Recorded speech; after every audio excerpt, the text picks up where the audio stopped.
Today I'm flying Qatar Airways from Munich to Doha on their 787-9 Dreamliner. The 787-9 features part-style business class seats in 1-to-1 configuration, which look very similar to the QSuite, but it's not. I guess you can call it QSuite Lite. This is the first leg of my trip. For the second leg, I flew on Qatar's 777 in first class, which will probably be another video. I booked this flight with Avios, which is the currency used by Qatar Airways and its partners. Let me know if you'd like to know how I book and how much I pay for my flights. As many of you are aware, when flying Qatar Airways, you have to pray to the aviation gods to not get Qatared. Right from the moment I booked this flight, up until I boarded, I was praying hard not to be the victim of equipment swap. And my prayers were answered. Qatar is notorious for having too many business class products. More options can sometimes be a good thing, but mostly it's not. If you're an av geek like me, you know the struggle. I was mentally preparing myself to fly the 787-9, and I was glad that my plane did not change. I started my day early at Munich airport. There are airports which make me want to go early, but Munich is not one of them. We checked in at the Qatar counter and it took about a minute. After check-in, we headed towards the lounge. Qatar does not operate a lounge here, so we were given access to Airport Lounge World. Good morning from Munich airport. I'm so excited for today's flight, even though I barely got any sleep last night. We flew in from Geneva via Zurich and there were delays all over. So we got into Munich hotel pretty late and we barely got about 4 hours of sleep, but I am very excited to fly Qatar Airways for the first time, and we're flying business class. I'm very excited to try out their 787-9 business class, which is not the QSuite, but it is very close to it. The lounge was decent.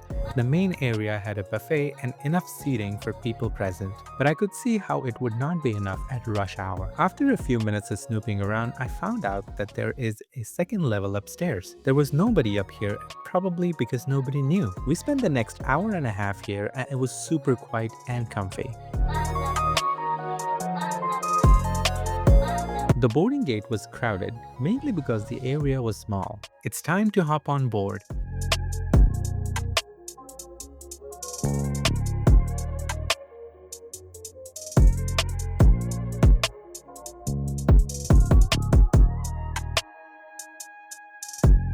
And here it is, Qatar Airways 787-9 business class. This cabin has 8 rows on the windows and 7 in the middle in 1-to-1 configuration with a total of 30 seats. My previous flight on this trip was on Lufthansa's business class, and I feel like I have been transported a few decades into the future. Each seat on this plane has direct aisle access, which I'm happy to have, especially after my previous flight.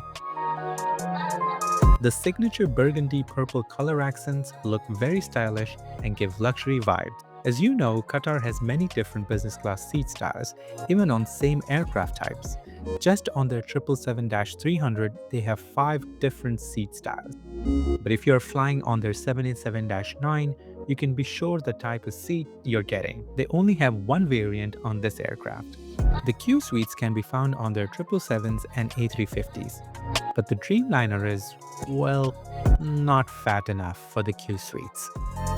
So they had to create a new, unique business class seat which isn't QSuite, but very close. I like the fact that instead of putting older seats on these new Dreamliners, they decided to design new seats for this plane. My seat for this flight is 8 Alpha. Window seats are perfect for solo travelers, and if you're traveling with someone, you can get the middle seats. However, these face away from each other, so they aren't really honeymoon seats, but the middle partition does come down and it can be a good option for 2 people wanting to chat through their flight. A hot scented towel and a mint drink were waiting at the seat for me. The moment I sat down, a friendly cabin crew came by to say hello and introduce themselves. They offered loungewear, which was available on request. In a few moments, another crew member came by and offered a welcome drink of Arabic coffee and some dates. One of the crew members came by and let me know that they will be taking care of me throughout the flight. I know this is just a plane ride, but that felt so good to hear. We were pushing back for an on-time departure while this Etihad Dreamliner was still at the gate. We know who's winning this race. The business class cabin had 100% load on today's flight, so it was going to be interesting to see how the crew handles a full cabin. The seat, as you board, may look small, but it is anything but. There's two pillows, one of which you're allowed to take home by the way, a rolled up blanket, and a gender-specific amenity kit waiting for you when you board. This one is from Diptyque. I'm not sure if any other airlines has gender-specific amenity kits, but it was interesting to me. Each seat had a lamp which complements the whole branding and the vibe. There is a handrest between the seat and the door which also has some storage. This can be lowered when in bed mode. There is a huge IFE screen with crisp display. The selection of entertainment options is incredible, and if you get overwhelmed with deciding, there's an AvGeek bonus feature of not one but 3 cameras. There is some storage for literature next to the IFE, and below the IFE is the tray table. The tray table comes out like this and folds out. It seems sturdy and matches the whole color vibe of the cabin. We've established that this is not a QSuite already, but it does have a door for privacy. My seat door was a little wonky, but it did close all the way. While seated, your head is still towering above the door height, which is one of the areas where the QSuite really shines. Next to the seat, above the side console, is a small storage compartment with headphones, a bottle of water, and a mirror for you to make sure you look fire in those Instagram photos. There is a wireless charging compartment for your phone here. It has a strip so your phone won't fall out. Very smart. Under the compartment, you can find the headphone jack, charging socket, and the TV remote if you don't like to stretch your arm and reach the IFE screen just 2 feet away. You're flying business class, and I won't judge you for not wanting to do that extra work. There's also seat control buttons on the side console, which has a button for playing D&D and another one for ejecting your seat and flying solo to your destination, which I thought was very unique. The console has 2 levels of shelf space, which I really appreciate. The legroom is roomy, and my feet were far from reaching the back of it in seat mode.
As you may already know, Qatar offers Dine on Demand. There is no set meal time and you can choose to have your meals whenever you feel like. Just like other services, their meal service is also top-notch. You get a 4-course meal with a small candlelight. This is honestly fancier than some other restaurants I've been to. Even though it is a little weird having a candlelight dinner all by yourself, I'm not complaining one bit. I like being pampered, and I just might start using a candlelight for my dinners at home. Thanks, Qatar. The menu is extensive if you haven't pre-ordered a meal. The drinks menu is also impressive with a ton of choices. I don't drink alcohol, so I'll let you folks decide what you think of this menu. Qatar Airways has my favorite choice of drink on board any airline, the Karak chai. I was surprised to see it on the menu and had a few cups on this plate. After the meal, it was time to get some rest. Let's check out the washroom before that. The washroom was decent sized and came with a view if you wanted one. It was stacked with Diptyque toiletries and had touchless tap and trash bin. There were 2 big mirrors to once again remind you to look fresh for those Instagram posts. One of the crew members offered turn-down service, which I gladly accepted. A mattress topper, pillow cover, and a comfy blanket to convert your seat into a lie-flat cozy bed. I spent the next couple hours watching Parks and Rec and drinking Karak chai. I tried to get some sleep, but my body just did not want to. It was 2 in the afternoon, so I get that. So I ended up doing some work and chatting with one of the crew members. The cabin, even though not as big as the 777 or the A350, looks cozy. There's a small bar shelf with snacks for guests to enjoy during the flight. Even with the limitations of a narrower jet, Qatar Airways has tried their best to elevate the experience as much as possible. The flight was only 5.5 hours, and I wish it were longer. This feeling was opposite of what I felt on my previous flight with Lufthansa's business class. I know this is a Qatar video and I should be focusing on this flight, but what good is an experience if you can't compare it to others? As we got ready for approach into Doha, I asked if I could have one last cup of karak chai, which the cabin crew happily got for me. As we began our descent, I started reflecting on this flight experience. And honestly, it was one of the best experiences of my life. There is so much hype about Qatar Airways business class, and it lived up to that hype. Everything from the seat, the ambiance, the crew were fantastic. I know I should be fair and find at least a few things for Qatar to improve on, but other than the pre-ordered meal, which was still okay, I can hardly find anything critical to say. The small details which many airlines often overlook, such as candlelight, lamp at every seat, incredible crew service, make flying with Qatar Airways an experience in its own category. And for some bigger details such as closing door in business class, dine on demand, turn down service really put Qatar above their competitors. I'm on a trip around the world where I'm flying business class on multiple airlines, and I'm looking forward to comparing this experience to some of my upcoming flights, especially first class on Qatar's 777, which is going to be my next flight to the Maldives. That's it for this video. Stay safe and see you on the next flight.